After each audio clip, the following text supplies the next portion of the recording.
couldn't ask for a better set to talk about a Cracker Barrel album. It looks like we're on the front porch of a Cracker Barrel. This is your house. Yeah, pretty much. Yep.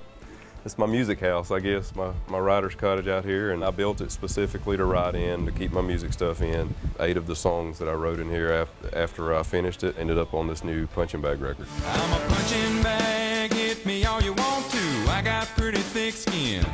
So it's a special place for me, and like I say, I've been able to separate the music stuff from our house, and so I don't have to subject them to it, and I don't have to be distracted by things. I take it on the chin till I'm black and blue. Country life for you is, you're no stranger to it. I mean, this is what you've always wanted, isn't that true? Right, yeah.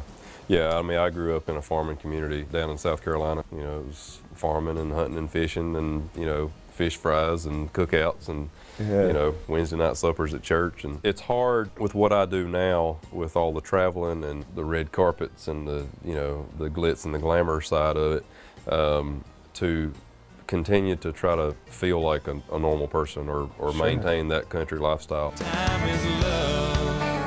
Time at home is important, but you do spend a lot of time on the road, and that's what this new project is all about. It's about giving a little time capsule to your fans of what life is like and how each town can almost sound completely different. Not one town is repeated on this. It's each one from a completely different town, all 12 tracks. Can you hear the different energy from each of the live tracks? Do you feel it? I can, yes, because, you know, every show is different, every city's different, and I'm glad my fans will get to hear it, because a lot of times when my fans hear me, they're hearing me in their hometown, and that's what they're used to, and that's it. It's your second album with Cracker Barrel. You mentioned the country lifestyle that you were brought up in. You know, that's a natural marriage right there. Why does this partnership work so well? You know, their company motto is pleasing people, and that's always what I've been about too. Sometimes I get too caught up in that, you know, because I realize— And become a punching bag. Yeah, exactly, because, you know, you can't please everybody, but just like Cracker Barrel wants their customers to walk away with a good experience, and they want them to come back, and so I want my fans to continue to buy my records and to continue to come to my shows. This is for all you beautiful ladies out here in the crowd. This is a little song called Eye Candy. You have a personal message on this album that basically tells the fans, hey, before I signed my record deal, I didn't get to see a lot. I just saw a lot of pictures of these places that I've been lucky enough to enjoy and encounter.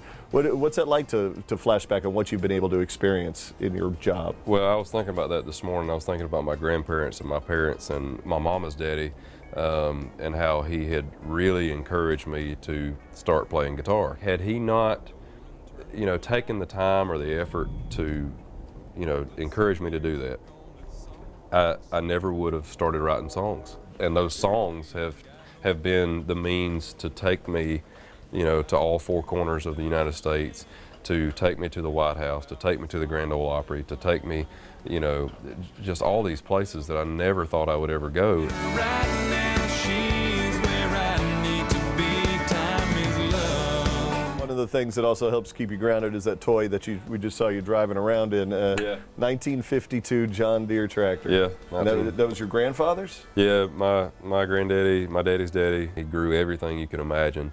And so pretty much everything that was on their table came from their garden. You know, he just had a way about it, and that's what he loved doing, and that's actually what he was doing when he died. Look at this. Little special commemorative plaque on the tractor in his honor. Yeah, I didn't want to just restore it. I wanted to have something on here to let people know that didn't know that this was kind of in memory of, you know, him and what he stood for and all that. Nice job. All right. Well, I'm gonna roll the dice and see if I can fire this thing up. All right. Up on the other side here. Pull your starter right there. Here it goes. And once it starts, jack the throttle all the way up. Wish us luck. 3, 2, 1.